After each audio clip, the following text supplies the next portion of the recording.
अमर शहीद हेमू कालानी के बलिदान दिवस पर सिंधु सभा टाइम्स परिवार सहित सिंधी समाज की विभिन्न संस्थाओं के प्रमुखों ने किया माल्यार्पण।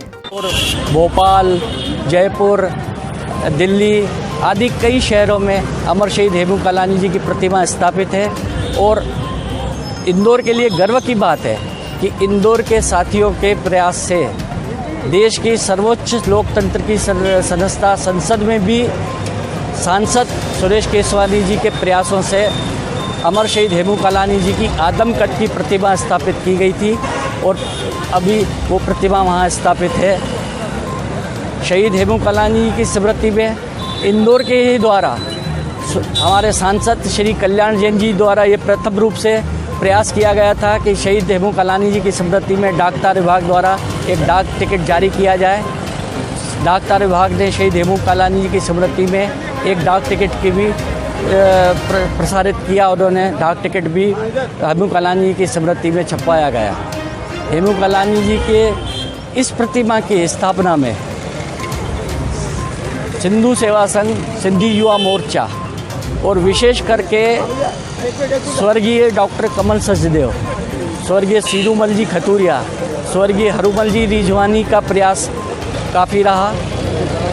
इंदौर में सर्वप्रथम इस चौराहे पर प्रतिमा की स्थापना का प्रस्ताव कविवर सत्यनारायण सत्तन जी की उपस्थिति में इंदौर की सिंधी धर्मशाला में पारित किया गया।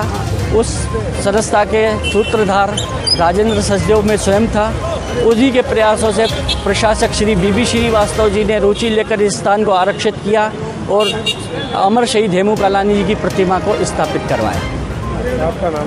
राजेंद्र सचदेव जी की पुण्यतिथि के अवसर पर इंदौर के वरिष्ठ समाजसेवी, गणमान्य नागरिक, मातृशक्ति आज उनकी प्रतिमा पर माल्यार्पण करने यहाँ आए हुए हैं। अमर शहीद हेमू कालानी का जन्म 23 मार्च 1923 को सिंध प्रांत लाड़काना ज़िले में हुआ था। उनके पिता पेसूमल जी एक चिकित्सक थे। उनकी माताजी धीरजवान अच्छे परिवार से थे। हेमू कालानी जी की पढ़ाई सक्खर ज़िले में हुई। उन्होंने मैट्रिक पास करके जब भारत छोड़ो आंदोलन शुरू हुआ था तो उसमें सक्रिय रूप से उन्होंने भाग लिया और जब ब्रिटिश सरकार की ट्रेन सिंध से होकर गुजरने वाली थी जिसमें गोला बारूद हथियार भरकर वहाँ से आ रही थी, तब हेमू कालानी जी ने निश्चय लिया कि इस ट्रेन की योजना को विफल करना है। तो उन्होंने अपने साथियों सहित उस रेलवे की पटरी निकालने की योजना बनाई।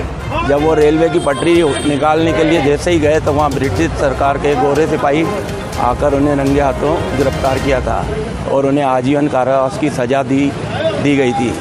लेकिन वो हिम्मत से डरे नहीं और अपनी बात पे अटल रहे। उनसे पूछा गया तुम्हारे और कौन साथी थे, तो उन्होंने बताया मेरे और कोई साथी नहीं, मैं अकेला ही था। तो ब्रिटिश सरकार के उनके जो वहाँ थे रिचर्डसन, उन्होंने उनको आजीवन कारावास की सज़ा सुनाई।